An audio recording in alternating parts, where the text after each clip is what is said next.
Con motivo de las fiestas patrias de este año 2014, comparto con ustedes un capítulo del libro Santiago Tuxpan, un viaje a través de la historia del pueblo. Es el capítulo número 9 y se titula El héroe insurgente de Tuxpan.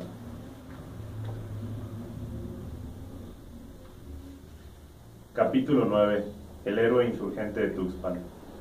En el año de 1810 se desató la Guerra de Independencia y toda la región ardía con las ideas incendiarias de la libertad tan añorada. Benedicto López Tejeda, quien era un hijo valeroso de Tuxpan, inmediatamente se contagió del levantamiento armado y fueron sus palabras de libertad e independencia como antorchas que incendiaron los corazones y los pensamientos de quienes las escucharon. Reunió en Tuxpan y Jungapeó un numeroso contingente de gente y participó con entereza y diestra sabiduría al lado de los hombres que derramaban su sangre para que naciera la nueva patria, y obtuvo memorables victorias que le llevaron a ser nombrado mariscal de campo.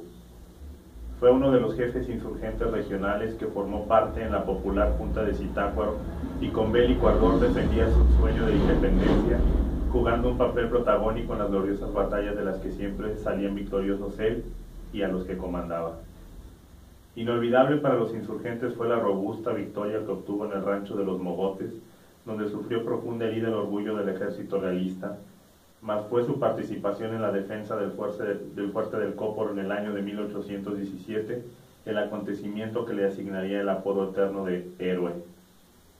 Aquel fuerte estaba situado en la cumbre de un monte muy alto, con el río a sus pies, de manera que parecía inexpugnable, pudiendo ser dominado solamente por el bloqueo. Había sido reconstruido por Nicolás Bravo, los hermanos López Rayón y Benedicto después de una caída previa. Desde el cuartel, bien protegidos por un gran foso y un vallado de piedras, aquellos insurgentes se preparaban para la nueva defensa del fuerte. Llegaron los españoles hasta el lugar. Ellos iban comandados por el general Ignacio Mora, quien fue destituido después de la derrota realista del 1 de septiembre de ese mismo año, intentando tomar el fuerte.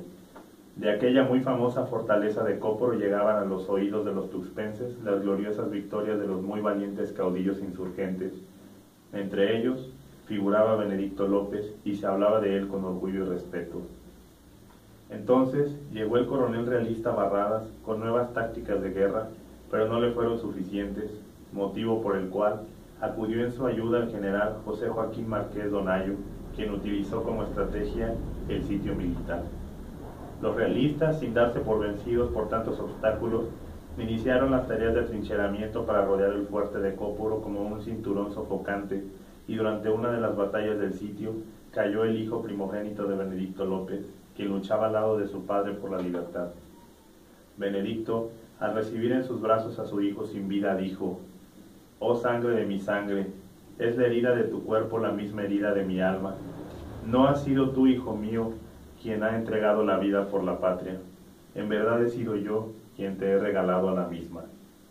Sepultó Benedicto ahí mismo a su hijo con un gran pesar, para después salir del fuerte a conseguir provisiones que les darían a los insurgentes las fuerzas para seguir resistiendo el sitio.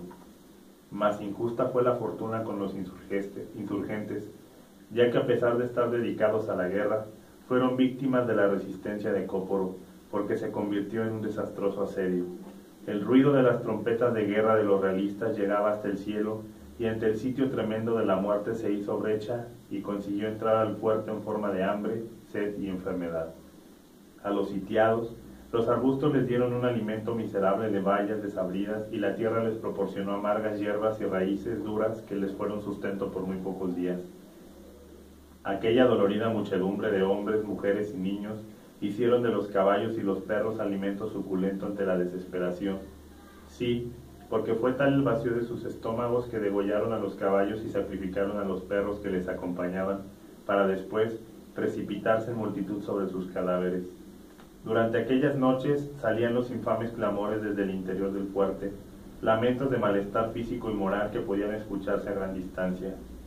Consciente de la urgencia, Benedicto reunió las ansiadas provisiones en el agostadero y de inmediato comprendió con sus hombres el regreso hacia el fuerte del Cóporo. Iban por una cañada en el apartado bosque formado por una larga hilera, llevando carretas y sacos en los lomos de sus caballos, abriéndose camino con inmensa discreción para no ser detectados, iluminado solamente por el resplandor de la luna y las estrellas. Ansiosos por entregar las provisiones que le otorgarían la gloria a los suyos, caminaban sin descanso, alentados por el deseo de degustar el sabor dulce del triunfo después del combate. Pero una vez más, esa palabra que se pronuncia traición y que duele en el alma como la más afilada de las espadas, volvió a herir los oídos de los insurgentes. La traición, palabra maldita para insurgentes y bendita para realistas. Oh traición, cuánto daño y cuánto beneficio causas, tanto que no deberías de existir. A Benedicto y sus hombres ya solo les faltaba un breve trecho para llegar hasta Ocóporo, cuando aquel silencio nocturno fue interrumpido por el sonar de las pisadas de los realistas, quienes, bien ocultos entre la vegetación, les salieron al encuentro. La proximidad de los enemigos solo daba tiempo para un enfrentamiento cuerpo a cuerpo, y ante la sorpresa, algunos de los hombres que iban con Benedicto emprendieron la huida. Benedicto, agobiado pero presto para la inminente batalla, se quedó sin aliento cuando el indultado Mariano Vargas, un hombre que un día estuvo bajo sus órdenes, lo señaló diciendo con unas palabras firmes y acusadoras: «Él es Benedicto López».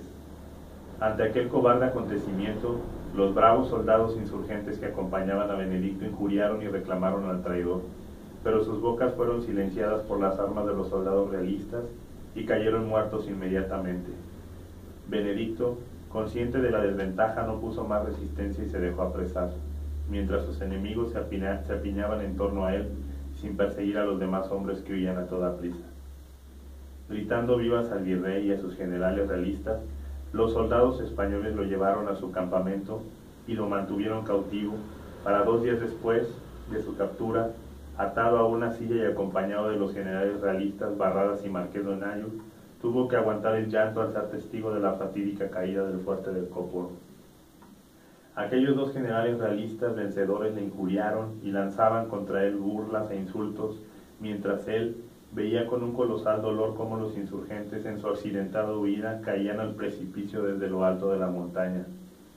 Con la euforia de la victoria, Mariano Vargas se atrevió a presentarse ante Benedicto y le dijo: «He aquí ante tu impotente mirada cómo se desmorona todo el esfuerzo que pusiste en esta guerra con tus ideales fallidos». Benedicto le respondió: «No te regocijarás por mucho tiempo, traidor, pues no quedará tu acto de cobardía impune, ya que es una ley del destino que el traidor perezca tarde o temprano, de la misma forma como perece aquel a quien traicionó». Ese mismo día fue llevado Benedicto hasta la vecina ciudad de San Juan Zitácuaro, donde los realistas, en venganza a todas las derrotas propinadas por el prisionero, le sentenciaron al paredón. Soportando valientemente el temor a la inminente muerte, y con los pesares de saberse próximo a morir sin haber dado la libertad tan añorada a su gente, miraba fijamente a los soldados que se aprestaban para apuntar a su pecho y disparar. Ya en el paredón no se vio ningún temor ni miedo en el interior de sus ojos. Al contrario, estos se abrieron muy grandes y lanzaron una mirada desafiante a todos sus verdugos. Aquellos ojos parecieron brillar como si hubieran visto la visión gloriosa de que algún día la libertad sería alcanzada, y que ya no existiría más la opresión, ni la desigualdad, ni la esclavitud, ni el sometimiento. No faltó el aliento a sus pulmones, sus brazos y piernas conservaron toda su fuerza y la esperanza. Sí, la indestructible esperanza no se disipó ante la inminente muerte. Tronaron las armas con agudos y estruendosos sonidos, y el corazón le fue atravesado por las balas malditas, terminando así con la vida de tan ilustre e inmortal insurgente. Cayó inerte al suelo Benedicto, se había extinguido con él una llama ardiente de libertad eterna.